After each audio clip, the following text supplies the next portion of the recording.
자, 여러분, 간밤에 미국 월스트리트 분위기가 워낙 좋아서 우리 시장도 오늘 내심 기대하신 분들 많으셨을 겁니다. 그런데 막상 뚜껑을 열어본 5월 22일 한국 증시, 진짜 흥미로운 그림이 펼쳐졌는데요.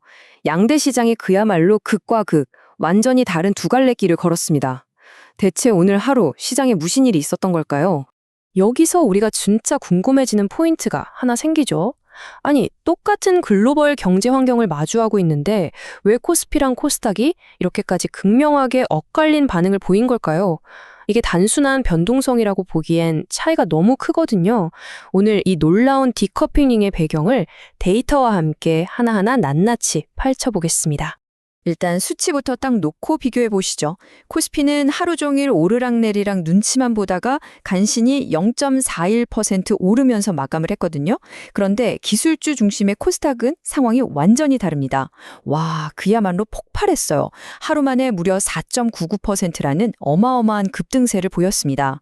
이 정도로 코스닥이 불을 뿜는 화려한 장세 속에서 도대체 코스피는 왜 이렇게 무겁게 짓눌려 있었던 건지 그 이유부터 한번 들여다보죠. 네, 먼저 코스피 쪽 상황부터 짚어보겠습니다. 외국인 매도세 그리고 짙은 관망세가 시장을 어떻게 압박했는지 확인해 보시죠. 코스피가 무거울 수밖에 없었던 가장 결정적인 이유, 바로 이 숫자 하나로 설명이 됩니다. 마이너스 1조 9천억 원. 여러분, 이거 정말 어마어마한 규모잖아요. 오늘 하루에만 외국인 투자자들이 코스피 시장에서 1조 9천억 원 어치가 넘는 주식을 가차없이 던졌습니다. 연휴를 앞두고 차익을 실현하려는 매물이 쏟아지면서 무려 12거래일 연속 순매도라는 아주 뼈아픈 기록을 남기게 됐죠. 이 수급 차트를 보시면 오늘 시장이 얼마나 치열한 전쟁터였는지 딱 감이 오실 겁니다. 외국인들이 냅다 던진 저 1조 9천억 원의 물량 폭탄을 온몸으로 받아낸 게 바로 개인과 기관이었어요. 개인이 1조 65억 7천억 원을 사들이면서 방어에 나섰고 기관도 7,584억 원을 쓸어 담으면서 지수를 받쳐줬죠.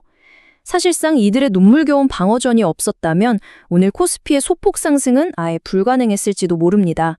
이런 외국인의 거센 매도 압력은 우리 증시 대장주들에서 아주 뚜렷하게 나타났습니다. 특히 삼성전자 행보가 참 아쉬웠는데요. 장 초반 분위기는 진짜 최고였거든요. 사상 처음으로 30만 원 선을 탁 돌파하면서 신기록을 세웠단 말이죠. 하지만 기쁨도 잠시 쏟아지는 차익 실현 물량에 결국 버티지 못하고 2.34% 하락 마감했습니다. 이어서 두 번째 요인으로 넘어가 보죠. 엇갈린 글로벌 신호, 특히 미국과 이란을 둘러싼 지정학적 이슈입니다. 이 표에 정리된 오늘 하루 외신 보도들 한번 보세요. 그야말로 대혼돈 파티입니다. 로이터에서는 이란이 우라늄 반출 중단을 지시했다면서 막 긴장감을 조성하는데 알자지라는 곧바로 그런 지시 없었다고 정면으로 반박했거든요. 심지어 아랍권 매체 쪽에서는 파키스탄 중재로 최종 합의를 이뤘다는 완전히 핑크빛 뉴스까지 쏟아냈습니다. 하루 종일 이렇게 엇갈린 뉴스가 나오니 투자자들 입장에서는 도무지 갈피를 잡을 수가 없는 거죠. 엎친 데 덮친 격으로 미국 핵심 수뇌부의 발언들도 쏟아졌습니다. 마코 루비오 국무장관은 어느 정도 진전이 있고 좋은 신호들이 보인다고 했고 트럼프 대통령도 전쟁이 곧 끝날 거다라며 아주 낙관적인 전망을 내놨는데요. 겉보기엔 희망적인데 앞서 보신 외신들의 혼란스러운 보도들이랑 섞이니까 오히려 시장의 불확실성만 더 키운 꼴이 됐습니다. 이러니까 코스피 투자자들은 일단 섣불리 움직이지 말고 지켜보자 이런 짙은 관망세로 돌아설 수밖에 없었던 거죠.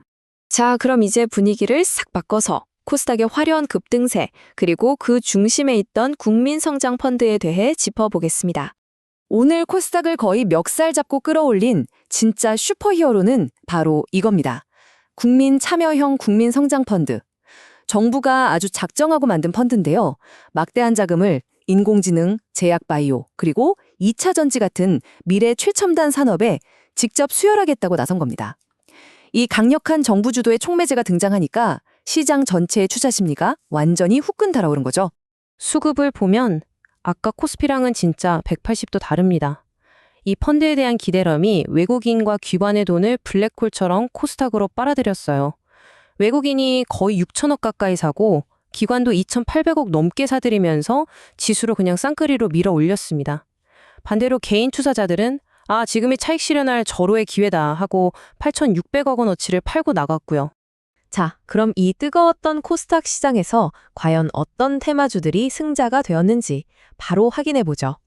스마트머니가 집중적으로 몰려간 곳은 역시 미래기술 분야였습니다. 2차전지, 제약바이오, 산업의 쌀로 불리는 MLCC, 그리고 양자기술 관련주들까지. 말 그대로 오늘 하루 시장의 모든 돈을 싹쓸이한 논란의 여지없는 주인공들이 바로 이 섹터들이었습니다. 게다가 불붙은 시장에 완전 기름을 부어버린 소식이 바다 건너 미국에서 터졌습니다. 미국 정부가 양자 컴퓨팅 기업들에 무려 20억 달러, 우리 돈으로 수조 원에 달하는 엄청난 돈을 투자하겠다고 전격 발표를 한 건데요. 이 소식이 전해지면서 국내 양자기술 관련주들에게는 그야말로 로켓 연료를 달아준 셈이 됐습니다. 그 결과가 이겁니다. 단 하루 만에 나온 성적표라는 게 믿어지시나요? 양자 컴퓨터 테마인 포톤, 그리고 MLCC 대장주 사마 콘덴서는 거의 30%를 꽉 채운 상한가를 기록했고요. 에코프로랑 리가켄바이오도 12%가 넘는 그야말로 미친 급등세를 보여줬습니다. 오늘 코스닥 시장의 폭발적인 열기가 이 숫자 몇 개에 고스란히 담겨 있죠. 자, 오늘 이렇게 극명하게 엇갈린 두 시장의 상황을 쭉 분석해 봤는데요. 여기서 우리가 꼭 짚고 넘어가야 할 질문이 하나 남습니다. 정부 주도의 강력한 국민성장 펀드라는 이 엄청난 국내 호재가 과연 외국인들의 그 무차별적인 매도세라는 묵직한 먹구름을 내일도 계속 밀어낼 수 있을까요?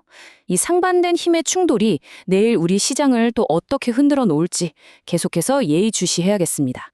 저는 다음에도 시장 이면의 흥미로운 데이터들을 들고 다시 찾아오겠습니다. 함께해 주신 여러분 감사합니다.